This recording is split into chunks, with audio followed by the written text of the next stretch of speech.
से हैं मैम आप? भरतपुर से। आपका बच्चा भी यहाँ पढ़ता है? हाँ।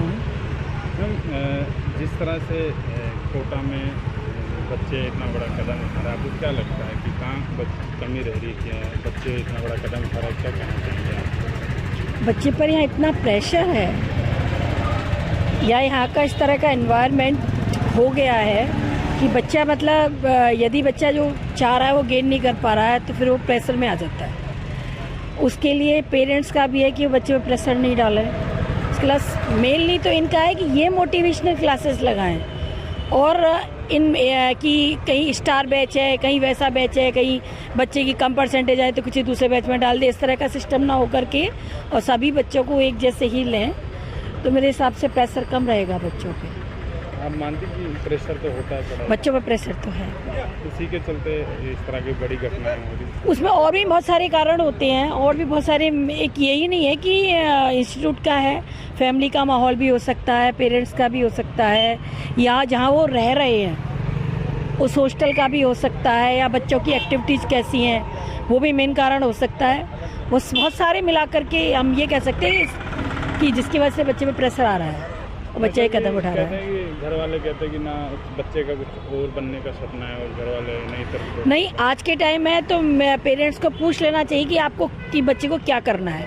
बच्चा जिस लाइन में जा रहा है और आपने और बच्चे की इच्छा नहीं है कि बच्चा मेडिकल में जाए या IIT वगैरह इंजीनियरिंग में जाए, आपने प्रेशराइज करके उसको यहाँ डाल दिया तो अपना भी टाइम ख़राब कर रहे हैं, पैसा भी ख़राब कर रहे हैं और बच्चा भी निकल नहीं पा रहा, फिर प्रेशर तो उस पर आ रहा। तो पेरेंट्स को ये तो करना ही नहीं है।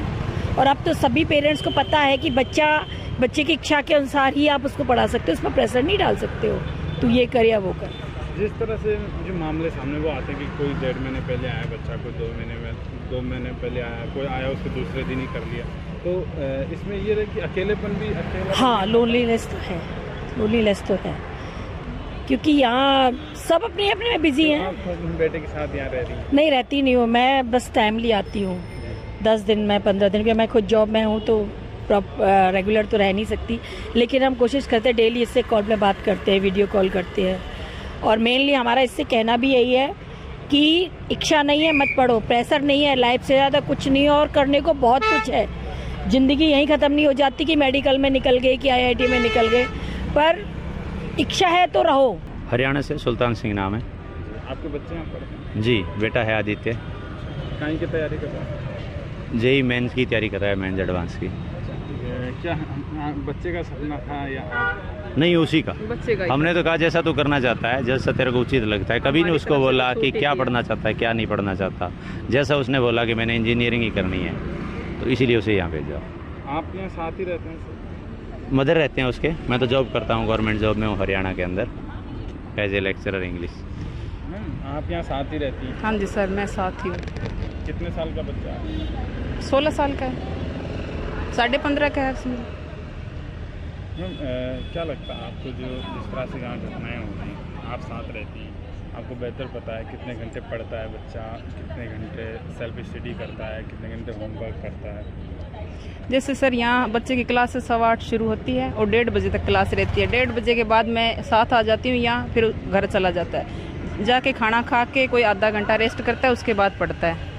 फिर वो शाम को 4 बजे यहाँ डाउट क्लास में आता है, आधा घंटा पौना घंटा डाउट लेके फिर मेरे साथ वापस चला जाता है। फिर उसके बाद थोड़ा मोटा खा पी के जैसे चाय वगैरह पी ली, उसके बाद फिर वही रूटीन, जैसे रात को 8 बजे खाना और उसके बाद 11 बजे हम सुला देते हैं बच्चे को, भी तू सो जा। सवेरे फिर वही रूटीन 8:15 क्लास होती है उसकी।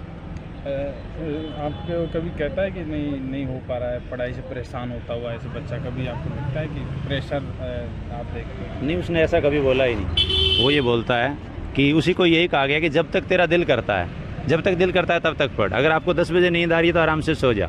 सुबह उठने का दिल करता है 5 बजे की जैसे टाइमिंग है, सुबह 5 बजे उठता है, एक सब्जेक्ट सुबह कर लेता है और शाम को जैसे यहाँ से जाता है खाना खुना खा के, पार्क है हमारे पास में, मंदिर है, घूम आता है, टहल करके आ जाता है और टहलने के बाद आराम से आकर के उस पर यानी किसी तरह का प्रेशर नहीं रहता। इसीलिए उसकी मम्मा को छोड़ा है, क्योंकि यहाँ यही सबसे बड़ी दिक्कत आ रही है कि बच्चे प्रेशर हैंडल नहीं कर पा रहे हैं।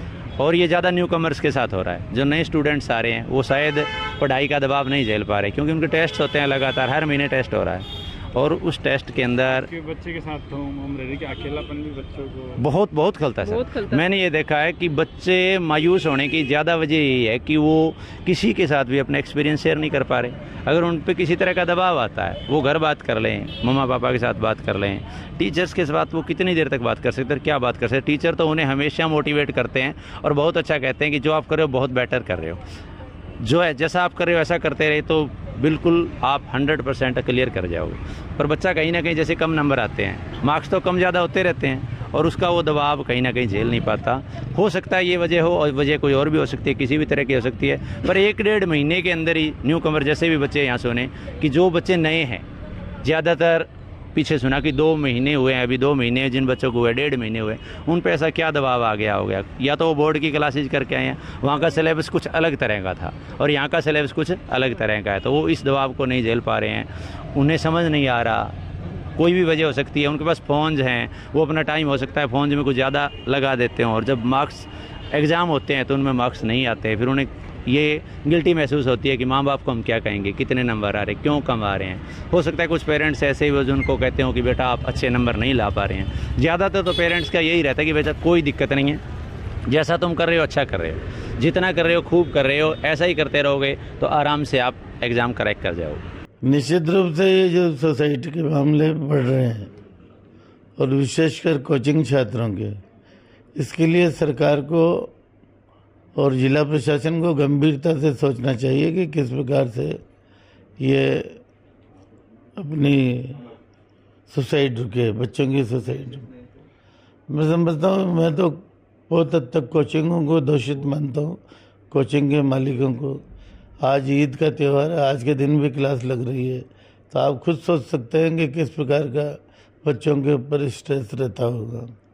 कई लोगों के माता पिता साथ रहते हैं, कई लोग बच्चे अपने आप अकेले यहाँ पर रहते हैं, अपने माँ बाप अपना पेट काट कर बच्चों को अच्छी एजुकेशन या बड़े ओहदे पे पहुँचे, इस प्रकार का विचार रखते हुए यहाँ पर कोचिंग के लिए भेजते हैं और फिर बच्चा इस प्रकार की हरकत कर ले या इस प्रकार का दिमाग बन जाए कि सुसाइड कर लेना नहीं ज़्यादा बेहतर है। मैं समझता हूँ इससे शर्मनाक बात सरकार के लिए और जिला प्रशासन के लिए दूसरी नहीं हो सकती। मेरा तो ऐसा मानना है कि जैसे सेंट्रल में और राजस्थान में 5 डे वीक है, यहाँ पर भी बच्चों की पढ़ाई के लिए 5 डे वीक होना चाहिए और 2 दिन कंपलसरी कोचिंगों को पाबंद करे सरकार कि आप कुछ न कुछ कल्चरल एक्टिविटीज़, किसी सेलिब्रिटी को बुलाना, बच्चों के मनोरंजन के लिए कुछ न कुछ काम करना। ऐसा अगर एक दिन बीच में 2 दिन ऐसे निकालेंगे तो बच्चों के ऊपर स्ट्रेस लगातार जो आता जाता है धीरे धीरे कम होगा और ये कोचिंगें चलती रहेगी। वरना जिस प्रकार से सुसाइड बढ़ रही है, मुझे लगता है कि किसी दिन ऐसा भी आ सकता है कि जैसे कोटा की इंडस्ट्रियां सब समाप्त हुई, कोटा स्टोन का मार्केट ख़त्म हुआ या अपने इस कोटा डोरिया का मामला ख़त्म हुआ, इस प्रकार से कोचिंग भी समाप्त हो जाएगी। और आप लोग जानते हो, आप भी जानते हो कि ये सब साइकिल है, एक न एक दिन ख़त्म होना है। आज इंडस्ट्री मतलब हायर साइड पे, कल लोअर साइड पे आएगी, इसी तरह लोअर साइड पे आएगी। दूसरे कोचिंग सेंटर्स भी अब सीकर में, गंगापुर सिटी में यहाँ पर तैयार होने लगे और एक इन कोचिंग सेंटर्स वालों का होड़ मची हुई है बच्चों को हायर करने का। कहीं कोई बेंगलोर का बच्चा है या चेन्नई का बच्चा है, अगर वो अच्छे परसेंटेज से पास होता है या कहीं जो वो पास होता है तो उसको अपना कोचिंग का स्टूडेंट बताते हुए उसको भारी रुपया देकर यहाँ पे लाकर लालच देकर अपने कोचिंग का नाम करना चाहते हैं। इस प्रकार की हरकत भी कोचिंग सेंटर्स पे नहीं होना चाहिए। इन सब का ध्यान जिला प्रशासन को रखना चाहिए। जिला प्रशासन कहता है कि सर फैमिली का प्रेशर होता है इसीलिए बच्चे सुसाइड। फैमिली का प्रेशर नहीं होता, बच्चों पे प्रेशर होता है कोचिंग क्लासेस का। फैमिली का प्रेशर होता तो फैमिली यहाँ बेचती क्यों? कोचिंग संस्थान वाले हैं, जिस भी संस्थान का बच्चा सुसाइड करता है कोई परिवार से मिलने तक नहीं जाता और ना ही मीडिया में आके बात करते हैं। दरअसल क्या है, प्रशासन इनका गुलाम है। अगर प्रशासन सोच ले तो ये क्या इनके अब्बा भी जाएंगे, पर प्रशासन ने इनको छूट दे रखी है। अब ये करोड़ों रुपए के मालिक बन चुके हैं इसी तरीके से। अब इनको नहीं लगता कि सरकार भी कोई बड़ी चीज़ है, कोचिंग या बच्चे के पेरेंट्स भी कुछ लगते हैं। वो बच्चा कर लेता है, माँ बाप आते हैं और रो पीट के चले जाते हैं। इस प्रकार की सर कोई कार्रवाई नहीं होती, क्योंकि जैसे बच्चा सुसाइड करता है, पुलिस जाती है, उसको बॉडी सौंप देती है, उसके बाद 174 CRPC में वो मुकदमा दर्ज करके रपट डाल के उनको अपने पेरेंट्स को दे देती है बच्चे की बॉडी। पर उसके कारणों के पता लगाना, तय तक जाना, और भी कई हरकतें इसके साथ साथ होने लगी है। ये चोरी, ये छोटी छोटी चोरियाँ, किसी बच्चे का छीन लेना, किसी लड़की की हरकत कर देना, किसी का छोड़ देना, इस तरह की और भी कई हरकतें होने लगी है। ये निश्चित रूप से हमारे कोटा पर कलंक है अगर कोई सुसाइड करता है तो।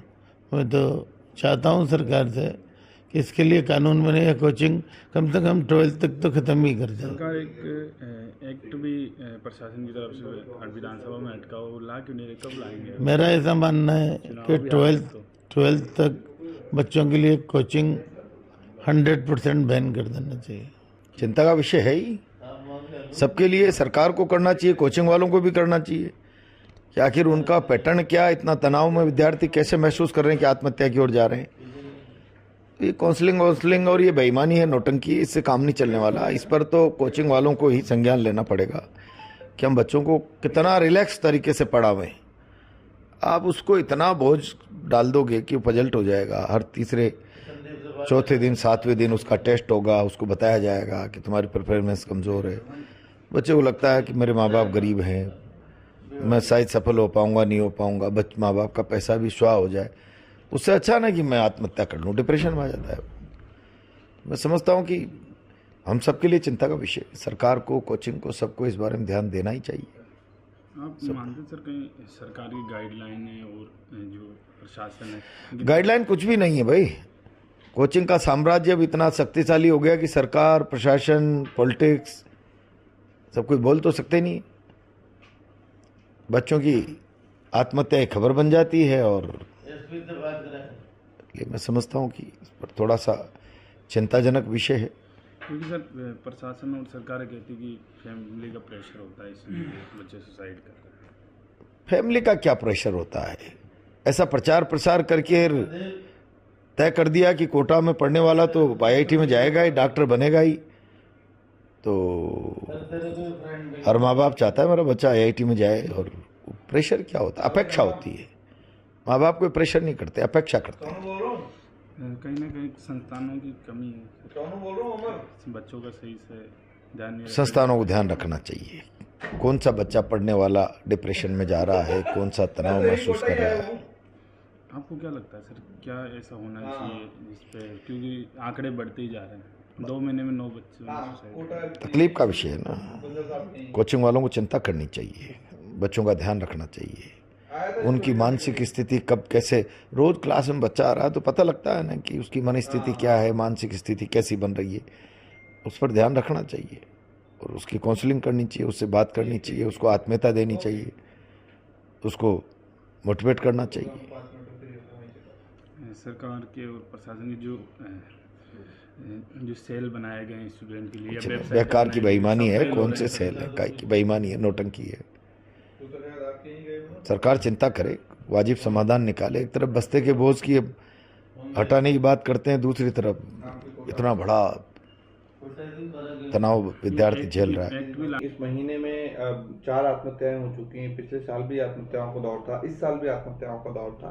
कारण क्या पुलिस ने ढूंढने की कोशिश की है कि इन्वेस्टिगेशन में कुछ चीजें पता लगी हों, या कोई सुसाइड नोट या किसी तरीके की कोई बड़ी वजह जिसकी वजह से बच्चे सुसाइड करते हैं? वजह के संबंध में तो मैं ये कहूँगा सब कि एक्चुअली इस कॉम्पिटिटिव माहौल में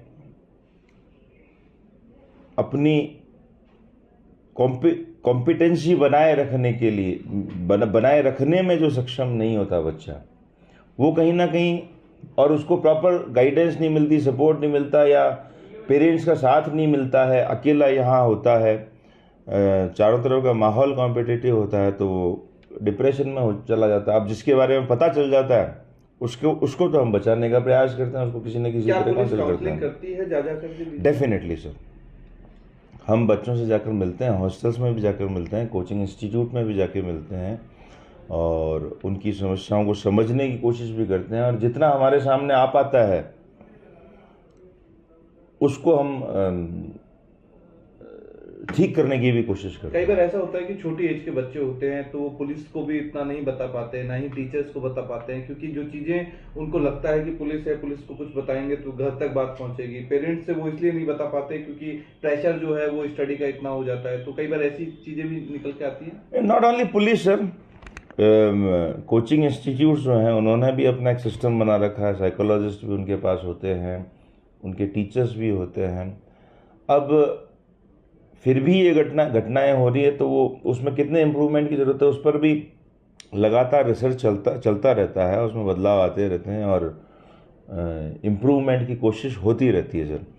तो अकेले पुलिस की बात नहीं है सर, एडमिनिस्ट्रेशन भी अपने लेवल पे कोशिश करता है और सब जॉइंट प्रयास भी करते हैं। जो इंस्टीट्यूट्स हैं उन्होंने भी अपना एक सिस्टम पूरा बना रखा है, स्टूडेंट्स के वेलफेयर के लिए पूरी सोसाइटी बना रखी है, साइकोलॉजिस्ट भी उनके यहाँ बैठते हैं।